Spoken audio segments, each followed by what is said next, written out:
أعوذ بالله من الشيطان الرجيم.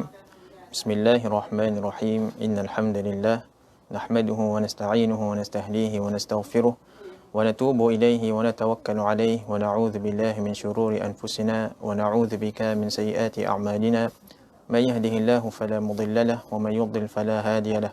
أشهد أن لا إله إلا الله وحده لا شريك له الملك الحق المبين، وأشهد أن محمدا عبده ورسوله وصفيه وخليله، بلغ الرسالة وأدى الأمانة ونصح الأمة وجاهد في الله حق جهاده حتى أتاه اليقين. اللهم صل على سيدنا محمد وعلى آل سيدنا محمد كما صليت على سيدنا إبراهيم وعلى آل سيدنا إبراهيم، وبارك على سيدنا محمد وعلى آل سيدنا محمد كما باركت على سيدنا إبراهيم وعلى آل سيدنا إبراهيم في العالمين إنك حميد مجيد. سبحانك لا علم لنا إلا ما علمتنا إنك أنت العليم الحكيم. رب اشرح لي صدري ويسر لي أمري واحلل عقدة من لساني يفقهوا قولي. اللهم لا سهل إلا ما جعلته سهلا وأنت تجعل الحزن إذا شئت ربي سهلا. اللهم ارزقنا سهولا يا أكرم الأكرمين. أما بعد، قال الله تعالى: يا أيها الذين آمنوا اتقوا الله حق تقاته ولا تموتن إلا وأنتم مسلمون. يا أيها الناس اتقوا ربكم الذي خلقكم من نفس واحدة وخلق منها زوجها وبث منهما رجالا كثيرا ونساء، واتقوا الله الذي تساءلون به والأرحام إن الله كان عليكم رقيبا. يا أيها الذين آمنوا اتقوا الله وقولوا قولا سديدا يصلح لكم أعمالكم ويغفر لكم ذنوبكم ومن يطع الله ورسوله فقد فاز فوزا عظيما. السلام عليكم ورحمة الله تعالى وبركاته. Sidang penonton yang dirahmati Allah Subhanahu Wa Taala, pertamanya saya mengucapkan terima kasih kepada bahagian pengurusan dakwah Jawi atas undangan untuk perkongsian kita pada pagi yang berbahagia ini pada hari Jumaat yang merupakan penghulu segala hari, diberikan keberkatan serta rahmat Allah Subhanahu Wa Taala pada hari yang berbahagia ini. Insya-Allah pada pagi ini sama-samalah kita berkongsi.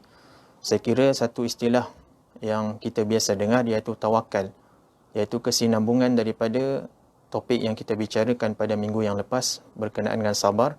Maka elok sekali kita teruskan kesinambungan tersebut dengan satu lagi sifat, iaitu tawakal kepada Allah Subhanahu Wa Taala.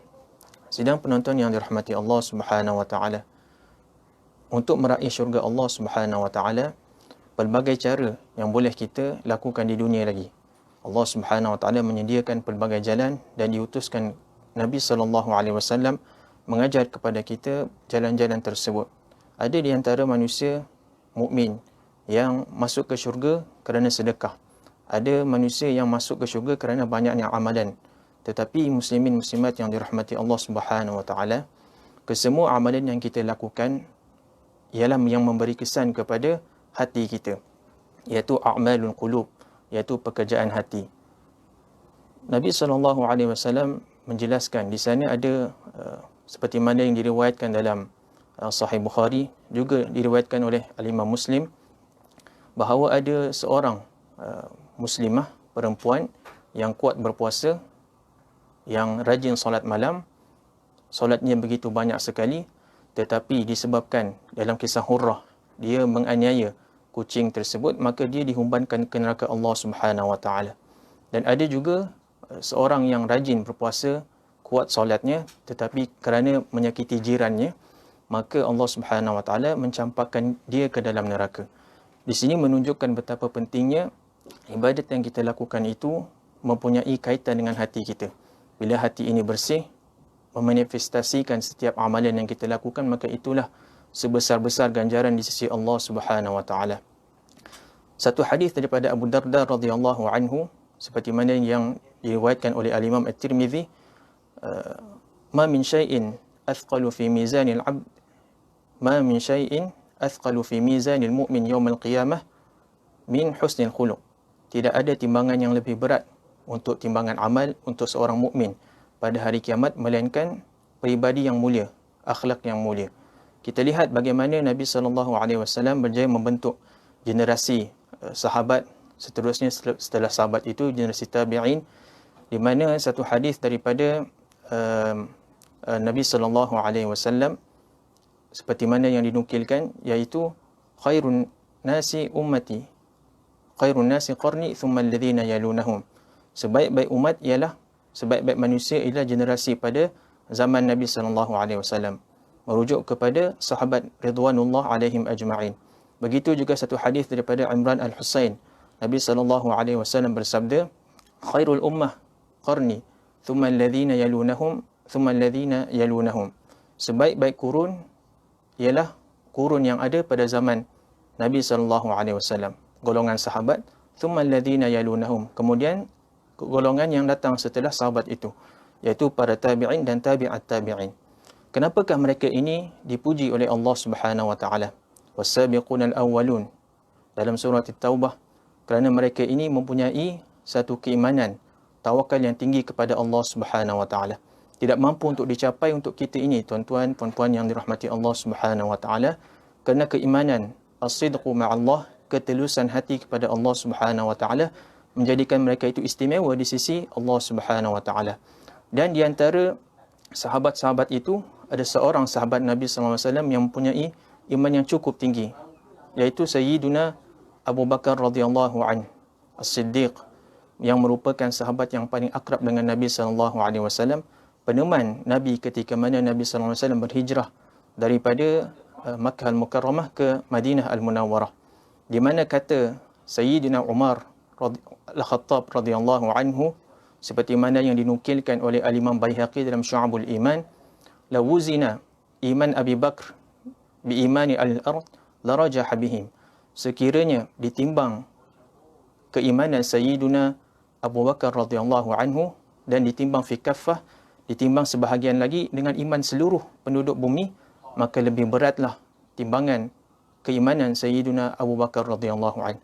Menunjukkan di sini, tuan-tuan, puan-puan yang dirahmati Allah Subhanahu wa taala, iaitu a'malul qulub, iaitu pekerjaan hati kita ini.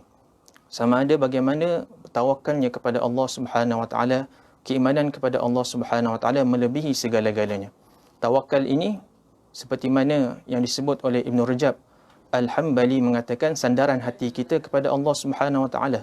Sandaran hati kita yang sepenuhnya kepada Allah Subhanahu wa taala. Allah Subhanahu wa taala lah yang memberikan manfaat. Satu-satunya zat yang memberikan manfaat serta menolak kemudaratan. Tidak ada makhluk yang setanding dengan Allah Subhanahu wa taala. Allah Subhanahu wa taala bersifat dengan maha kesempurnaan.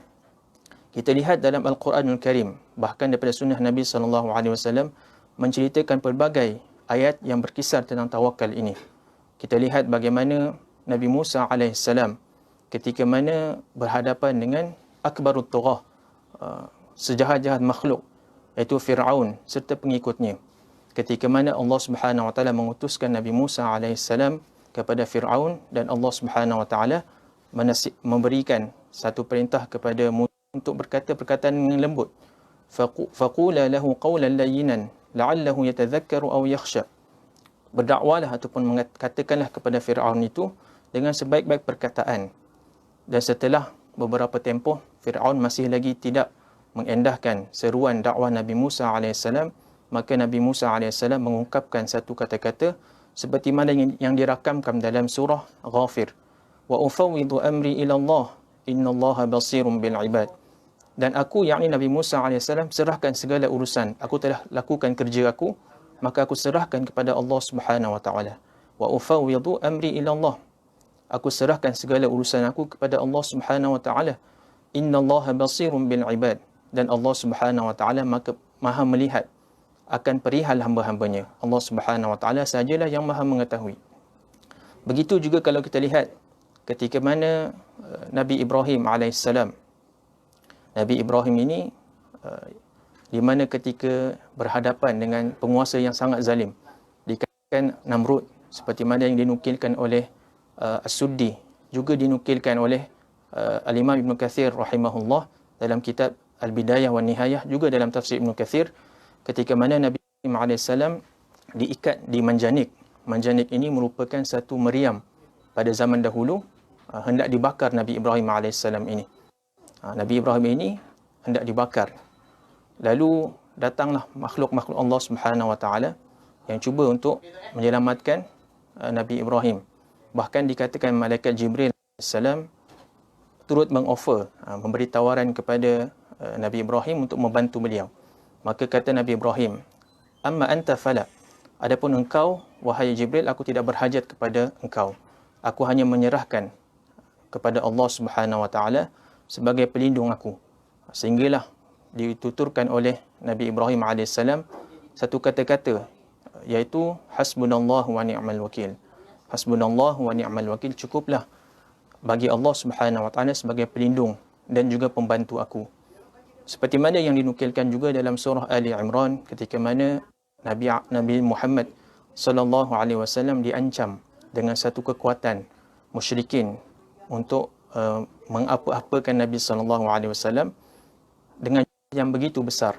Kita lihat bagaimana tentera muslimin berhadapan dengan Quraisy musyrikin dengan jumlah yang jauh berlipat ganda, tetapi tidak menimbulkan kegentaran sedikit pun dalam hati Nabi sallallahu alaihi wasallam. Alladzina qala lahumun nas innan nasa qad jama'u lakum fakhshawhum. Dikhabarkan kepada Nabi sallallahu alaihi wasallam, tentera musyrikin ini sangat banyak jumlahnya dan takutlah kamu wahai Muhammad kepada mereka. Fazadahum imana wa qalu hasbunallahu wa ni'mal wakil. Tetapi perkara itu tidak langsung menggerunkan Nabi sallallahu alaihi wasallam, bahkan iman Nabi sallallahu alaihi wasallam semakin bertambah dan Nabi sallallahu alaihi wasallam mengungkapkan perkataan hasbunallah wa ni'mal wakil. Cukuplah Allah Subhanahu wa taala sebagai pelindung dan juga pembantu kepada aku daripada barang keburukan. Dan natijah daripada hasbunallah wa ni'mal wakil ini, ayat seterusnya Allah Subhanahu wa taala berfirman, fanqalabu bi ni'matin minallah wa fadlin lam yamsaskum su' wattaba'u ridwanallah. Allah Subhanahu wa taala kembalikan mereka dengan nikmat, dan Allah Subhanahu wa taala menjaga Nabi sallallahu alaihi wasallam dan mereka tidak diserbu dengan sebarang kemudaratan, bahkan mereka mendapat keridhaan Allah Subhanahu wa taala. Begitulah natijah tawakal yang tinggi daripada anbiya. Begitu juga dengan golongan sahabat ridwanullah alaihim ajma'in. Maka kita ini dituntut, sidang penonton yang dirahmati Allah Subhanahu wa taala, bertawakal. Boleh dikatakan setiap waktu kita ini perlu bertawakal kepada Allah Subhanahu wa taala. Kita keluar daripada rumah, sama ada hendak mengerjakan solat subuh secara berjamaah atau pergi ke tempat kerja, maka kita dianjurkan untuk membaca doa seperti mana doa yang disebut oleh Nabi sallallahu alaihi wasallam daripada Anas bin Malik radhiyallahu an, seperti mana yang dinukilkan dalam Al-Imam At-Tirmizi juga Abu Daud dalam sunan mereka, iaitu Nabi sallallahu alaihi wasallam bersabda, "Idza kharaja rajulu min baitihi", apabila seseorang itu hendak keluar daripada rumahnya, qal bismillah tawakkaltu ala Allah la haula wala quwwata illa billah. Maka kita ini dianjurkan untuk membaca doa sebelum kita keluar daripada rumah dengan doa yang cukup mudah. Saya ingat semua kita dah hafal, cuma buat ataupun tidak sahaja, iaitu bismillah tawakkaltu ala Allah wala haula wala quwwata illa billah. Dengan nama Allah aku bertawakal kepada Allah Subhanahu wa taala dan tidak ada daya dan kekuatan melainkan daripada Allah Subhanahu wa taala. Kita keluar daripada rumah seperti mana hadis Anas bin Malik ini, kita keluar maka kita ungkapkan dengan nama Allah, tawakkaltu ala la haula wala quwwata illa billah. Satu motivasi untuk kita sentiasa membaca doa ini tatkala kita keluar daripada rumah. Dan apa ganjaran ataupun kelebihan doa ini?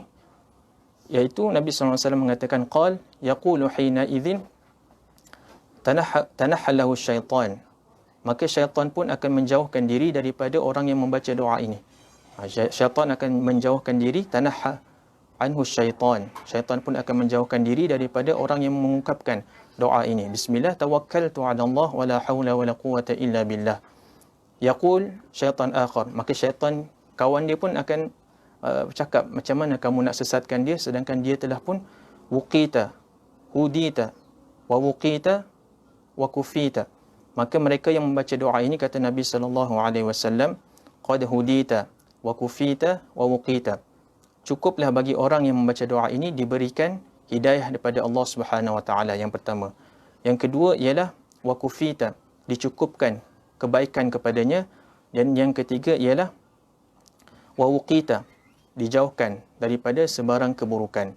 Maka syaitan pun akan menjauhkan diri daripadanya dan berkata kepada kawannya, bagaimana engkau hendak menyesatkan seseorang yang hudiya wa kufiya wa wuqiya, seseorang yang telah pun diberikan petunjuk oleh Allah Subhanahu wa taala diberikan kecukupan daripada kebaikan serta dijauhkan daripada sebarang keburukan. Maka ini merupakan tuntutan untuk kita membaca doa tersebut. Di samping doa yang kita baca, antaranya Bismillahi walajna wa Bismillah kharajna wa ala Rabbina tawakkalna. Dengan nama Allah Subhanahu wa taala aku masuk dan keluar, dan kepada Tuhan kamilah kami bertawakal kepada Allah Subhanahu wa taala.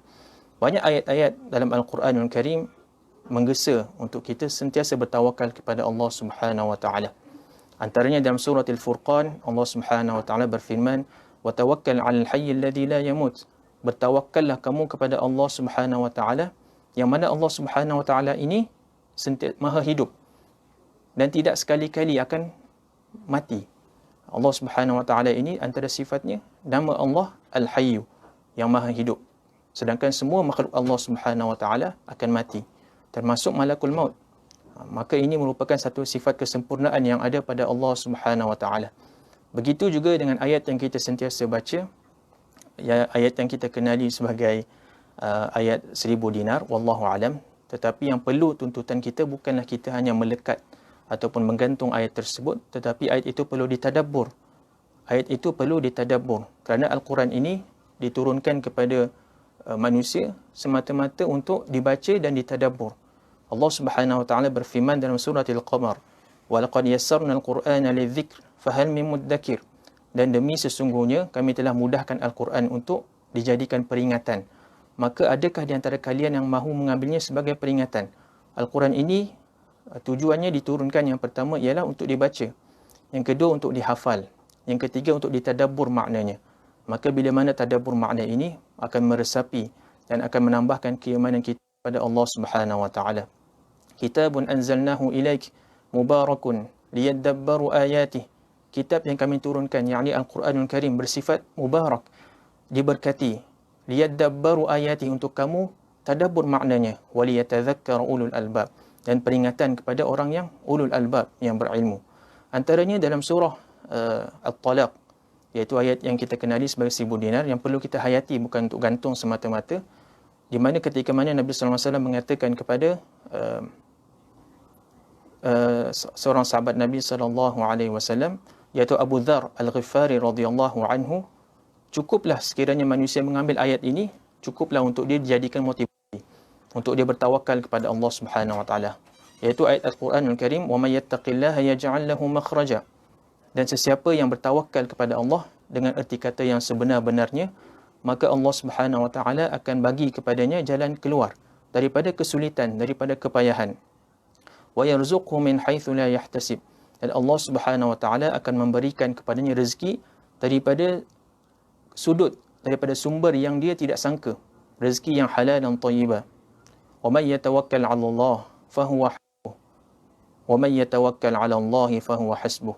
Dan sesiapa, ingatlah, berserah diri sepenuhnya kepada Allah Subhanahu wa taala, bertawakal kepada Allah, maka Allah akan cukupkan baginya, yakni untuk menolong serta menyelamatkannya. Wa yarzuqhu min haitsu la yahtasib. Allah Subhanahu wa taala akan mencukupkan kepada mereka yang benar-benar tawakal kepada Allah Subhanahu wa taala. Begitu juga kalau kita lihat antara sifat mukmin yang dipuji oleh Allah Subhanahu wa taala menunjukkan kesempurnaan iman, seperti mana yang ada dalam surah Al-Anfal ayat yang kedua. Allah Subhanahu wa taala berfirman, "Innamal mu'minun alladzina idza dzukirallah wajilat qulubuhum wa idza tuliyat 'alaihim ayatuhu zadatkum imanan wa 'ala rabbihim yatawakkalun." Sesungguhnya orang-orang mukmin yang sejati, yang beriman, ialah mereka yang apabila disebut nama Allah Subhanahu wa taala serta sifat-sifatnya, maka gementarlah hati mereka. Dan apabila dibacakan kepada mereka ayat-ayat Allah Subhanahu wa taala, menjadikan mereka bertambah iman. Kita ini bila mana mendengar ayat Al-Quranul Karim, tumpukanlah perhatian terhadap bacaan ayat Al-Quran tersebut. Dan yang terakhir sekali ialah wa 'ala rabbihim yatawakkalun. Dan kepada Allah lah mereka juga berserah diri. Maka ini merupakan salah satu sifat orang mukmin yang dipuji oleh Allah, ialah mereka meletakkan tawakal yang tinggi kepada Allah Subhanahu wa taala. Kita lihat dalam satu hadis seperti mana yang diriwayatkan oleh Ibn Abbas radhiyallahu anhuma, menceritakan di sana ada 70,000 umat Nabi Muhammad sallallahu alaihi wasallam yang akan masuk syurga tanpa hisab, tanpa diazab oleh Allah Subhanahu Wa Taala. Mereka ini hanya 70,000 saja daripada zaman Nabi SAW sehinggalah zaman kita, sehinggalah pada akhir kiamat nanti, hanya 70,000. Bilangan yang cukup kecil saja.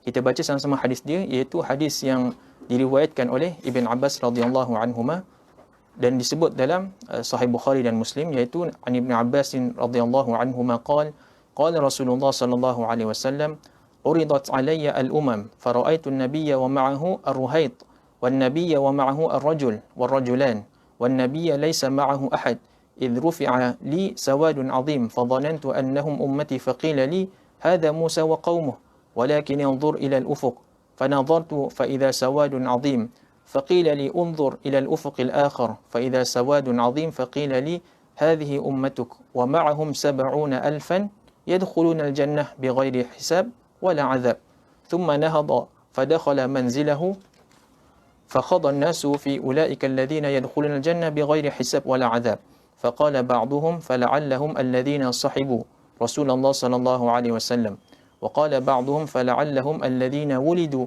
في الإسلام فلم يشركوا بالله شيئا وذكروا أشياء فخرج عليهم رسول الله صلى الله عليه وسلم فقال ما الذي تخوضون فيه فأخبروه فقال هم الذين لا يرقون ولا يسترقون ولا يتطيرون وعلى ربهم يتوكلون فقام عكاشة ابن محصن فقال ادعوا الله أن يجعلني منهم فقال أنت منهم ثم قام رجل آخر فقال ادعوا الله أن يجعلني منهم فقال سبقك عكاشة سبقك بها عكاشة.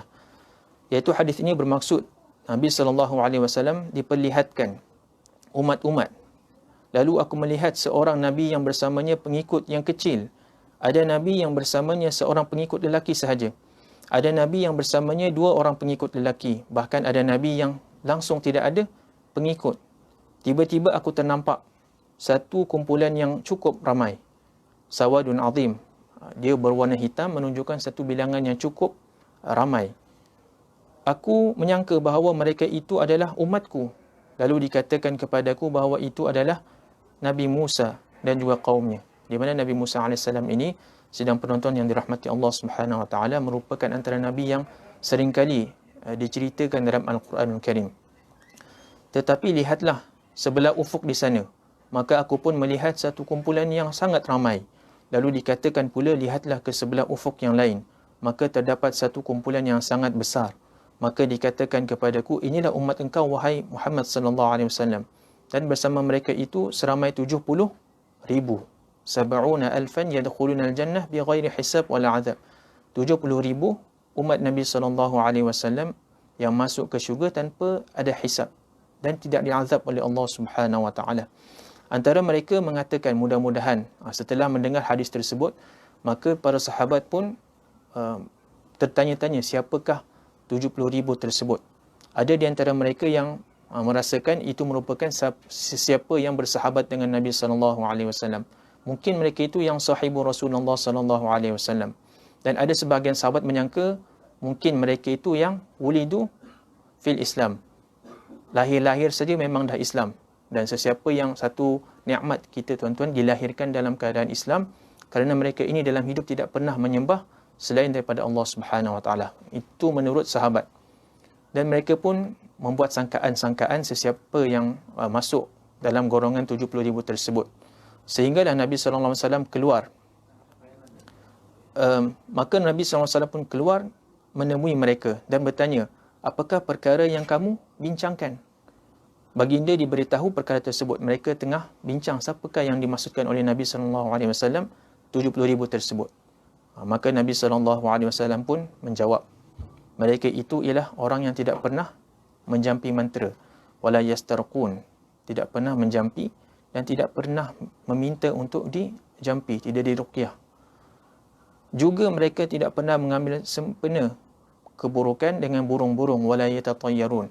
Kerana ada masyarakat Arab Jahiliyah pada sebelum kebangkitan Nabi SAW, mereka akan menilik nasib.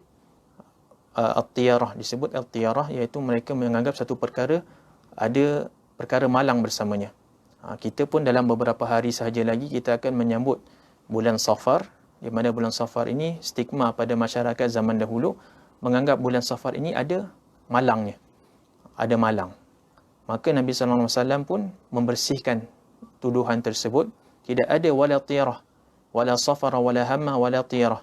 Tidak ada perkara-perkara kesialan, melainkan dengan izin Allah Subhanahu wa taala. Seperti mana ditegaskan dalam Al-Quranul Karim, "Qul lan yusibana illa ma kataballahu lana huwa maulana." Katakanlah wahai Muhammad, tidak ada yang menimpa kami, sama ada perkara kebaikan ataupun perkara kemudaratan, illa ma kataballahu lana huwa maulana, melainkan perkara yang telah pun ditetapkan oleh Allah Subhanahu wa taala, dan Allah Subhanahu wa taala lah yang merupakan pelindung Tuhan kami. Wa 'ala Allah falyatawakkalul mu'minun, dan kepada Allah Subhanahu wa taala sahajalah bertawakalnya orang-orang beriman. Dan yang terakhir sekali ialah wa 'ala rabbihim yatawakkalun. Mereka ini 70,000 golongan yang disebut ini ialah mereka yang bertawakal dengan sebenar-benar tawakal kepada Allah Subhanahu wa taala. Maka itulah antara kelebihan tawakal ini, ialah merupakan ciri-ciri orang yang masuk syurga tanpa hisab Allah Subhanahu wa taala. Maka apakah lagi kerjaan yang besar selain daripada memasuki syurga Allah Subhanahu wa taala, menggapai keridhaan Allah Subhanahu wa taala dan memasuk syurga Allah tanpa perlu dihisab dan tidak diazab oleh Allah Subhanahu wa taala. Hadis yang terakhir yang kita akan kongsikan bersama-sama iaitu satu hadis Nabi SAW di mana menceritakan antara kelebihan tawakal ini. Lau tawakkaltum 'ala Allah. Satu hadis daripada Sayyiduna Umar Al-Khattab radhiyallahu anhu, Nabi SAW bersabda, "Lau annakum tatawakkaluna 'ala Allah haqqa tawakkulih, la razaqakum kama yarzuqu at-tayra, taghdu himasan wa taruhu bitanan." Rawahu Tirmizi wa qala hadithu hasan. Hadis ini diriwayatkan oleh Sayyidina Umar Al-Khattab radhiyallahu anhu. Dia mendengar Nabi SAW bersabda, "Sekiranya kamu bertawakal kepada Allah Subhanahu wa taala dengan sebenar-benar tawakal, nescaya Allah akan memberikan rezeki kepada kamu sebagaimana Dia memberikan rezeki kepada burung yang keluar di pagi hari dengan perut yang kosong, lapar, dan kembali pada waktu senja dengan perut yang kenyang." Nabi SAW mengungkapkan, sekiranya burung ini yang mungkin tidak mampu untuk berfikir seperti manusia pun diberikan rezeki oleh Allah, dia bertawakal dan berusaha, maka apatah lagi kita yang diberikan kudrat untuk berfikir dan dilebihkan oleh Allah Subhanahu wa taala berbanding makhluk yang lain. Seperti mana dalam surah Al-Isra Allah Subhanahu wa taala berfirman, "Wa laqad karramna bani Adam wa hamalnahum fil barri wal bahr wa razaqnahum minat thayyibat wa faddalnahum ala kathirin mimman khalaqna tafdila." Dan demi sesungguhnya kami telah muliakan manusia dengan pelbagai kelebihan dan dimudahkan kepada manusia ini kenderaan di daratan dan di laut, dan diberikan kepada manusia ini minat thayyibat, perkara-perkara yang baik. Wa faddalnahum ala kathirin mimman khalaqna tafdila, dan Allah Subhanahu wa taala lebihkan, mengangkat manusia ini berbanding makhluk-makhluk yang lain. Maka sekiranya kita bertawakal kepada Allah Subhanahu wa taala dan juga al-akhdhu bil asbab, mengambil perkara-perkara musabbab kepada perkara tersebut, maka Allah Subhanahu wa taala akan mudahkan. Antara pengajaran daripada hadis yang kita baca ini, antaranya yang pertama ialah kita diperintahkan supaya bertawakal kepada Allah dengan sebenar-benar tawakal. Yang kedua, Allah Subhanahu wa taala menjamin akan memberi rezeki kepada sesiapa sahaja yang bertawakal dan bersungguh-sungguh, walaupun dalam perkara yang kecil. Kita ini dituntut, walaupun perkara itu kecil, maka kita perlulah menyandarkan perkara tersebut kepada Allah Subhanahu wa taala. Namun begitu, ikhtiar adalah menjadi syarat kepada orang yang berserah diri kepada Allah Subhanahu wa taala. Kerana mungkin ada di sana yang tawakal dengan konsep yang salah, tidak mengambil apa-apa usaha kepada perkara tersebut. Berkata Al-Imam Ibn Rajab bahawa tawakal ini ialah penyandaran hati kepada Allah Subhanahu wa taala dalam meraih maslahah dan juga menolak mudarat berhubung urusan dunia dan akhirat, menyerahkan semua urusan kepada Allah Subhanahu wa taala, serta pengukuhan iman bahawa tidak ada yang memberi, menghalang, memudaratkan dan memberikan manfaat melainkan Allah Subhanahu wa taala. Hadis yang kita bacakan iaitu hadis daripada Sayyidina Umar Al-Khattab radhiyallahu anhu, berkata Al-Imam Al-Munawi berkata, menunjukkan bahawa tawakal tidak boleh dengan meninggalkan usaha. Tawakal hendaklah dengan melakukan pelbagai usaha yang akan membawa kepada hasil yang diingini. Hal ini kerana burung pun memperoleh rezeki dengan berusaha.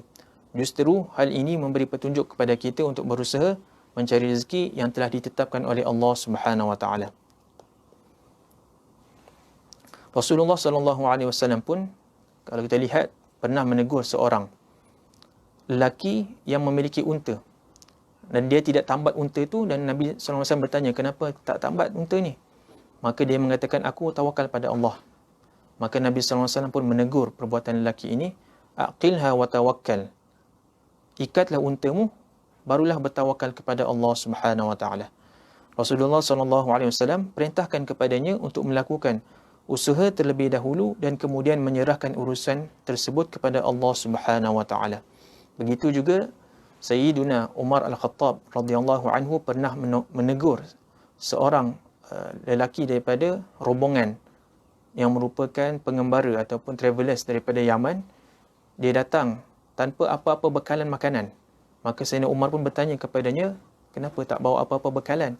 Maka dia berkata, aku tawakal. Maka Sayyidina Umar pun menegur perbuatan lelaki tersebut, kerana tawakal yang sebenar ialah meletakkan ataupun mengerahkan sedaya upaya usaha kemudian menyandarkan perkara tersebut kepada Allah Subhanahu Wa Taala. Moga-moga Allah Subhanahu Wa Taala menjadikan kita ini mukmin yang sempurna imannya, bertawakal kepada Allah Subhanahu Wa Taala. InsyaAllah saya kira sekadar itu perkongsian saya pada pagi ini, dan moga Allah Subhanahu Wa Taala berkati kita. Allahumma qsim lana min khasyatika ma tahulu bihi bainana wa baina ma'siyatik, wa min ta'atika ma tuballighuna bihi jannatak, wa min al-yaqini ma tuhawwinu bihi alaina masa'ib ad-dunya, wa mat'ina Allahumma bi asma'ina wa absarina wa quwwatina abadan ma abqaytana, waj'alhu al-waritha minna, waj'al tha'rana ala man zalamana, wa la tusallit alaina bi dhunubina man la yakhafuka fina wa la yarhamuna. وصلى الله على خير خلقه سيدنا محمد وعلى آله وصحبه أجمعين. سبحانك اللهم وبحمدك أشهد أن لا إله إلا أنت أستغفرك وأتوب إليك. وصلى الله على سيدنا محمد وعلى آله وصحبه أجمعين. والسلام عليكم ورحمة الله تعالى وبركاته.